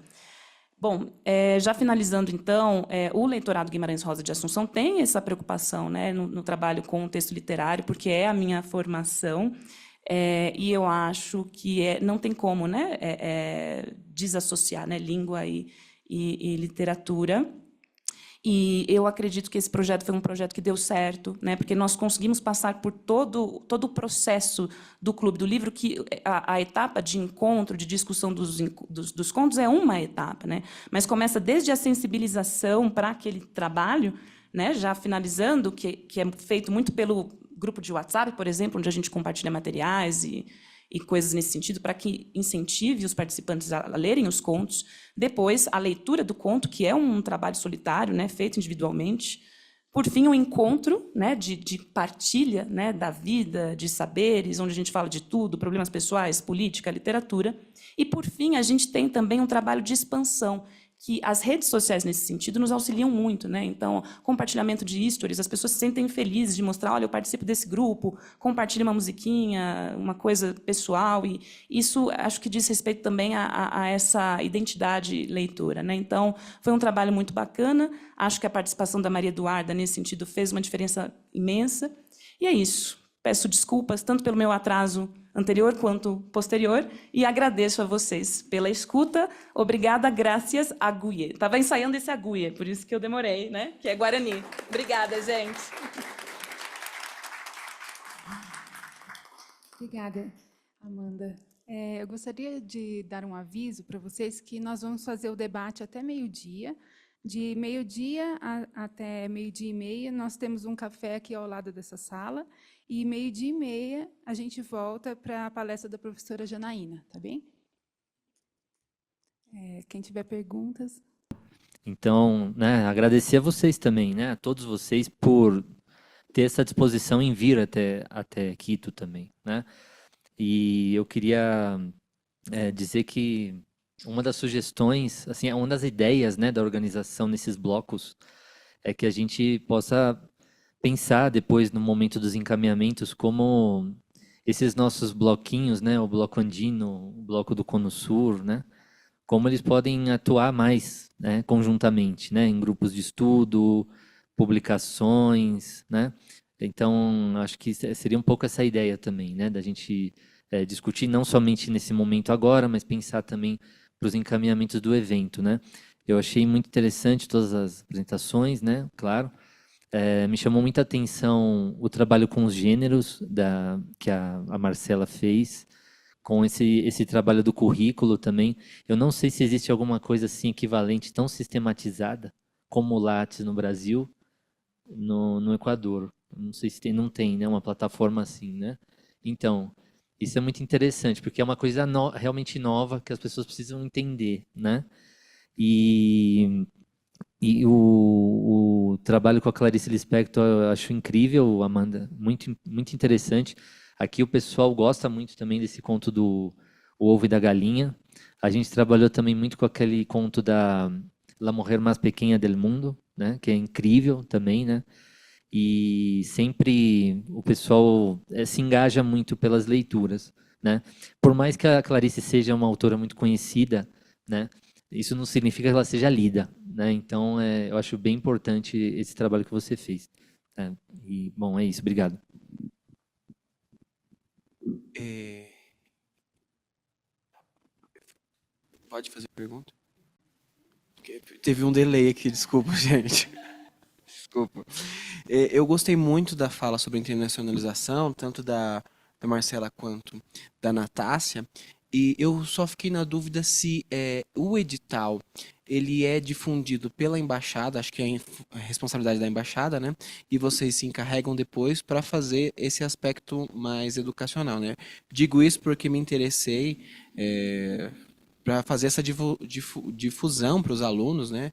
Na Bolívia, o ano passado foram apenas 8 alunos aprovados no Movil América. Então há uma preocupação da embaixada em fazer essa difusão e a gente não tem recurso para sair para as outras universidades, né? Faríamos isso de maneira online. Eu queria saber se vocês fizeram essa divulgação ou se foi a embaixada que se encarregou de fazer esses aspectos. No meu caso, eu não fiz. Aí foi a embaixada mesmo. Acho que a Natácia tem. Então, no meu caso, eu acompanho o site da CAPES, então, quando eu vi que o edital saiu, eu acabei difundindo para a cooperação internacional, que teve o papel de enviar para as coordenações dos cursos, né? Então, a partir disso, os estudantes já estiveram cientes dessa publicação.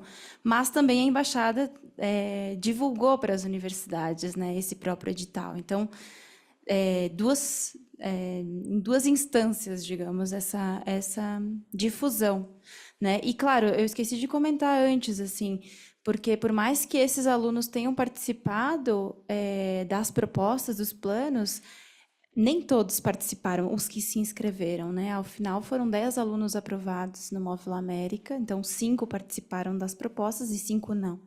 Então, enfim, para mim, eu considero um grande número de uma universidade como a Untref, que particularmente é muito boa, mas, enfim, não é tão grande quanto outras universidades da Argentina, né? Como a UBA, por exemplo. Não sei ao total quantos estudantes foram aprovados nesse edital pela UBA, né? Não tenho esse dado.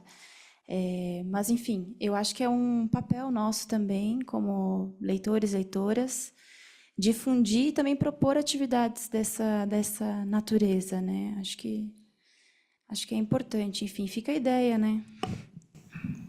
Pergunta, eu não conheço bem o edital, pede que os alunos tenham proficiência na língua ou não? Não, essa era uma particularidade desse edital. Então, eles escreveram o projeto em espanhol. Então, não pede. Não pede. E, então, eles escreveram em espanhol, submeteram os seus, enfim, a questão do trâmite, né, de documentação, não pediram essa tradução, né, dos diplomas, por exemplo, até pelo tempo, né, entre 4 e 6 meses de estágio, né. Mas aí, claro, por isso que depois essa demanda de aprender o português já com essa aprovação, né? Então, foram alunos de nível básico, né? Buscando, né, essas aulas. Enfim, é um desafio grande, né, por aí. Diferente. No PEC, eles são alunos das universidades brasileiras, ali eles são intercambistas. Tem o PEC Play também, né? Que agora também tem a possibilidade de passar um ano no Brasil fazendo o curso. Já tinha, só mudou o nome. É o nome, na né? verdade. PEC Play, é isso.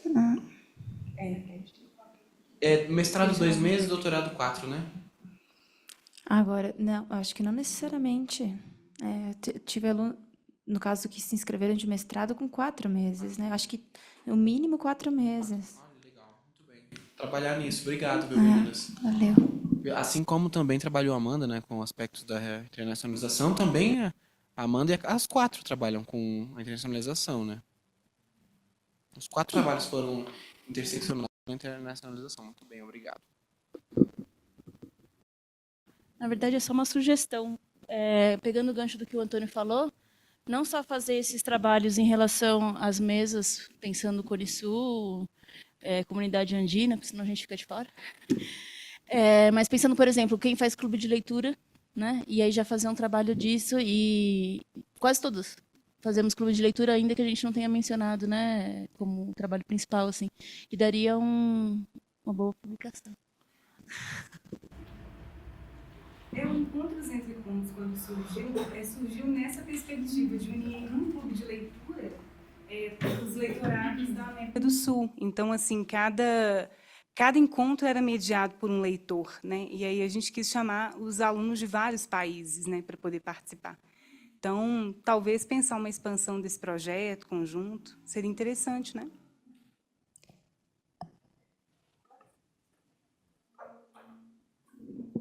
Aproveitando que estou aqui, vocês estão falando de clube de leitura, a gente tenta fazer grupo de estudo, que eu acho que é um pouco parecido, né? Não sei.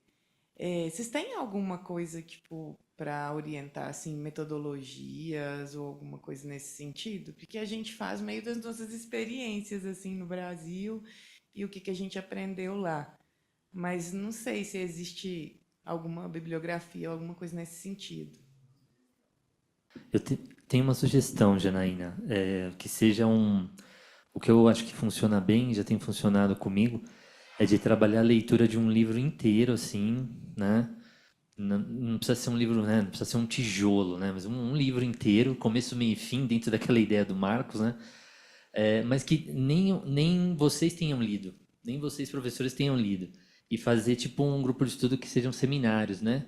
Que talvez vocês comecem com os primeiros capítulos e os demais integrantes do grupo vão lendo e apresentando os capítulos. Eu tive uma experiência assim na graduação, quando eu era aluno ainda, e na pós-graduação, e foi muito boa, né? E disso saiu publicação depois, né? É uma sugestão inicial, né? O pessoal deve ter outras dicas aí. E quando eu falei aquilo ali, é realmente para a gente pensar mesmo, né? Em ações conjuntas, os blocos geopolíticos seriam uma possibilidade, né? Esse encontro entre contos foi muito bom, por exemplo. A gente poderia retomar, né? Obrigado. Janaína, falando assim, de um modo específico do que eu tenho tentado fazer no Lenguitas, e já puxando um pouco do que eu tenho trabalhado no ciclo, para poder estudar especificamente, por exemplo, Guimarães Rosa, né, que é o nosso patrono no leitorado. Eu já pensei, olha, a gente vai começar um ciclo de palestras sobre ele. Os alunos estudam a literatura brasileira, a disciplina, né, na grade, mas, às vezes, não tem oportunidade de aprofundar. O que a gente fez? Eu criei um módulo de introdução ao Guimarães Rosa e eu fui introduzindo, de forma muito suave, algumas das primeiras histórias dele.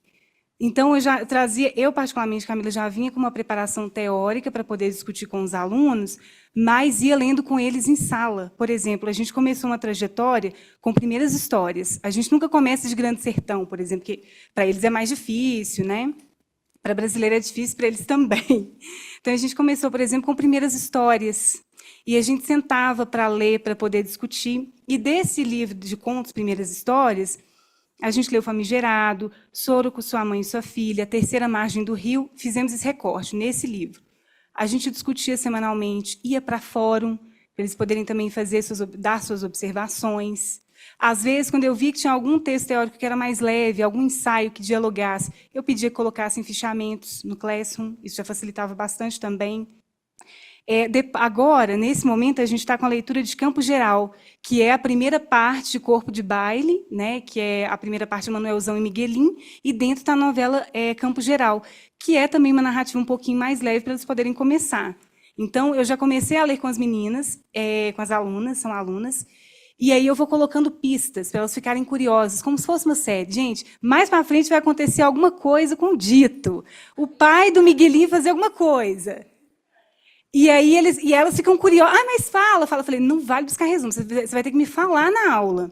Eu quero que você me fale na aula, que você mencione trechos do que é que aconteceu, que você me indique onde que está, e aí a gente vai começar a estudar. Na sequência, A gente vai trabalhar um pouquinho com Sagarana, e eu estou pensando em trabalhar com eles o Burrim Pedrez, Corpo Fechado e A Hora e Vez de Augusto Matraga. Não sei se vai dar tempo de trabalhar os três. Talvez eu tenha que fazer algum recorte. Já indico que A Hora e Vez de Augusto Matraga eu não vou cortar, então, ou é o Burrim Pedrez ou é o Corpo Fechado. E, para fechar, a gente vai com Tutameia, e aí a gente fecha com Esses Lopes, que é o conto, que a gente vai fazer a mesma dinâmica. A gente senta para poder ler o conto, para poder trabalhar um pouquinho da estrutura narrativa do Guimarães Rosa, para poder pegar um pouquinho das referências nacionais brasileiras e internacionais que ele traz, né, para o diálogo, traz para a conversa ali no conto. E, assim, em um pequeno módulo, a gente está tendo uma experiência de estudo sobre Guimarães Rosa. Eu não sei se é exatamente nesse sentido que você perguntou, assim, mas na experiência literária, pensando numa pessoa que é da linguística, é isso que eu tenho tentado fazer. Eu já participei de alguns grupos de estudo desde a graduação, como falou o Antônio. A USP tem muito disso, assim, de pegar um livro de cabo a rabo, e a gente estava trabalhando com Georges Didi Huberman, que é um filósofo francês e trabalha com restos, com imagem, com ele bem filosofia, assim, mas ele vai trabalhar a partir do Holocausto, né? Esse foi o primeiro grupo de estudos que eu participei, e até hoje eu participo de alguns na área de laboratório de futuro, porque eu trabalho com o tema das futuridades. E aí tem gente da literatura, mas tem gente de outras áreas, e a gente trabalha com esse esquema de seminário. Então, a gente já faz, no começo do ano, um calendário e temas, um planejamento, e aí, uma vez por mês, a gente se encontra, tem um texto prévio, de leitura prévia, e aí a gente discute aquele tema a partir da pesquisa de cada um. É mais possível, e imagino que seja... que eu estou nesse grupo de estudos de laboratório de futuro e estou num de distopia. Aí está mais ligado com ficção científica, mas é isso, ficção científica brasileira, latino-americana, e aí também com temas distintos também. Alguns vão mais para a área do afrofuturismo, outros vão para áreas do neoindigenismo, então cada um vai a partir do tema da distopia. Então, e online. Então dá para fazer a mesma coisa, faz esse tipo de um calendário, um cronograma com uma leitura prévia e uma discussão uma vez por mês. Então, isso poderia, né, seguir. Tem uma roda de leitura do IEB também, né? A oficina de leitura Guimarães Rosa faz muito essa dinâmica com pessoas de todas as partes. É virtual, a leitura é feita na hora, tem uma discussão prévia depois, e eles se reúnem uma vez por mês para poder conversar sobre. Talvez, assim, acompanhando algum evento deles, vocês consigam também ter alguma inspiração, né, para ver. Eu vou passar o link para vocês. Eu também ouvi ontem o colega aqui, quando vocês falam leitura na hora, o que significa mesmo assim? Porque às vezes eu fico pensando assim, linha, e quanto tempo demora em fazer isso assim? As aulas são de que 1 hora, 2 horas? 3 horas. Eu tenho aula também de 3 horas e meia. Tem aula que é de 4 horas, aí dá para fazer. Agora, em aulas curtas, eu acho que seria mais desafiador, por exemplo, no meu contexto. Até porque a questão, muitas vezes, não é só do que é esse conto, ou sobre as possibilidades que esse conto estabelece de conexão com contextos. Não é essa a questão, muitas vezes. A questão é como ele constrói a frase. Entendi. É o texto em si. É o texto, é o elemento formal. Entendi. Então, é por isso linha. Não, a gente teve essa experiência no Brasil pela primeira vez na pandemia, que o Walter Pomar, sabe, o cara cientista político, ele leu 6 meses o Capital 1, linha em linha, e a gente fez esse curso, assim, impressionante, você aprende mesmo quando linha a linha. Mas com teoria é mais interessante, você não precisa trabalhar linha, mas trabalha pelo menos parágrafo. Parágrafo. Sim. Acho que, seguindo na mesma lógica, eu vou aproveitar e fazer uma pergunta para minha colega Amanda, que eu esqueci dela na mesa e coloquei ela banhada pelo Mar del Plata. E eu olhei para ela assim, ops. Amanda, falando sobre clubes de leitura e grupos de estudos, enfim, queria saber um pouco sobre a tua proposta do clube de leitura, assim, como que tu mediava essas leituras, né? Se tu partia de perguntas norteadoras como a Vanessa, né? Ou se eram propostas distintas, né? Enfim, queria te escutar um pouquinho sobre isso. Obrigada, colega, pela pergunta.